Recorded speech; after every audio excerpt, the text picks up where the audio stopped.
Solar plant लगवाने के लिए कमीशन मांगने के मामले में एसआईटी ने मुख्य आरोपी निकांत जैन के खिलाफ चार्जशीट दाखिल कर दी है। साथ ही अब एसआईटी ने उनके खिलाफ 1600 पेज की चार्जशीट दाखिल कर दी है। जी हां, यूपी की अफसरशाही में ऐसा पहली बार हुआ है कि जो भ्रष्टाचार का आरोपी है वो सलाखों के पीछे है और खुद मुख्यमंत्री योगी आदित्यनाथ की नजरें उन पर तरेर हैं। यूपी की अफसरशाही का नया कारनामा, जिसने किया भ्रष्टाचार जो है सलाखों के पीछे, उसकी वजह से अफसरशाही में हुआ दो फाड़। जिस पर भ्रष्टाचार का खुला खेल खेलने का आरोप है, जिस पर सीएम योगी के ड्रीम को तोड़ने के पुख्ता प्रमाण हैं, उसी को लेकर यूपी में नौकरशाही में मौजूद आला अफसरों का गिरोह कुछ भी करने को तैयार है।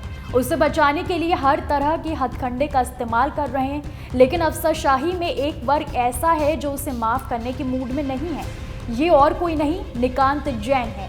सोलर प्लांट लगाने के लिए कमीशन मांगने के मामले में एसआईटी ने हालांकि मुख्य आरोपी निकांत जैन के खिलाफ चार्जशीट दाखिल कर दी है।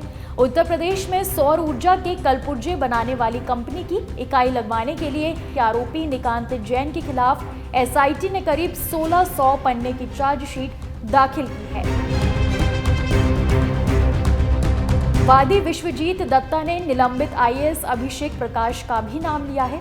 हालांकि अभी इस संबंध में और साक्ष्य जुटाए जा रहे हैं और साक्ष्य के आधार पर केस में आगे और भी नाम बढ़ाए जाएंगे। दावा है कि इन्वेस्ट यूपी के तत्कालीन सीईओ अभिषेक प्रकाश ने निकांत से संपर्क के लिए उसका मोबाइल नंबर दिया था। एसआईटी निकांत और अभिषेक प्रकाश के कनेक्शन के साक्ष्य एकत्र कर रही है, लेकिन निकांत जैन कितने खास नौकरशाही के लिए हैं, नौकरशाही का एक बड़ा वर्ग उसके लिए क्या कर सकता है, उसके बारे में आपको जानना जरूरी है। सुनेंगे तो यही कहेंगे गजबे हो गया। गजब कारनामा कर रहे हैं सीएम योगी के माथत काम करने वाले अधिकारी। कहा जा रहा है कि निकांत के लिए यूपी की नौकरशाही में दो फाड़ हो चुकी है। अब आप पूछेंगे ऐसा क्यों हुआ और किस मैटर पर हुआ, तो बता दें कि यूपी के कई अधिकारियों की ख्वाहिश है कि जेल में निकांत जैन को वीवीआईपी ट्रीटमेंट मिले, फोन करने और रिसीव करने की सुविधा हो, अच्छा खाना मिले, सोने के लिए अच्छा बिस्तर मिले। इसके लिए जेलर के पास कई अधिकारियों के फोन भी आने लगे, लेकिन इसके कई वैसे अधिकारियों के फोन जेलर को आ रहे हैं जो नहीं चाहते हैं निकांत जैन को किसी भी तरह की सुविधा मिले। कुल मिलाकर ये समझ लीजिए कि उत्तर प्रदेश की नौकरशाही इस समय इस मामले को लेकर पूरी तरह से दो फाड़ में है। यही नहीं, इस मामले को उजागर करने के लिए मुख्यमंत्री कैंप के कई अधिकारी लगे थे।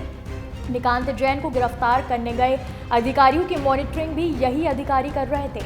पुलिस अधिकारियों को सख्त आदेश दिए गए थे कि निकांत का फोन सीधे उनके पास लाया जाए, एक भी डेटा डिलीट नहीं किया जाए। अब ये देखना होगा कि आने वाले समय में किसकी जीत होती है।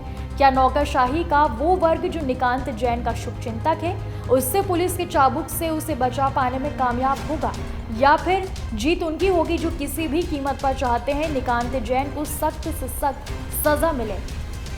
बहरहाल देखने वाली बात यह है कि ऊंट किस करवट बैठता है, किसकी जीत होती है।